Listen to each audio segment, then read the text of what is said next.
And with all due respect, Mr. Chairman and Senator McCain, it is true that as chairman I am not in charge of troops, but I've commanded 3 ships, a carrier battle group, and 2 fleets. And I was most recently a service chief myself. For more than 40 years, I've made decisions that affected and even risked the lives of young men and women. You do not have to agree with me on this issue, but don't think for one moment that I haven't carefully considered the impact of the advice I give on those who will have to live with the decisions that that advice informs.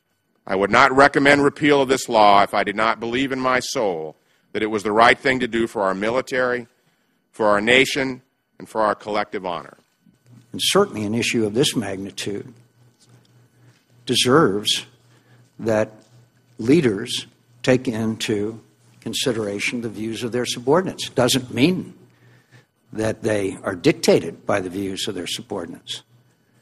But I never made a major decision in the military without going around and talking to the enlisted people, the ones that would be tasked to carry out whatever the mission it is.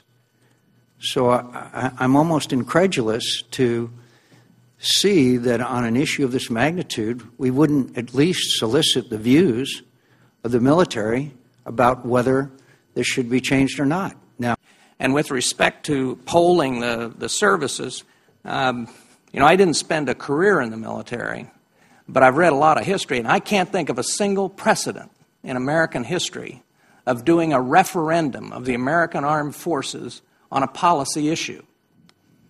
Are you going to ask them if they want 15-month tours? You're going to ask them if they want to be part of the surge in Iraq? That's not the way our civilian-led military has ever worked in our entire history.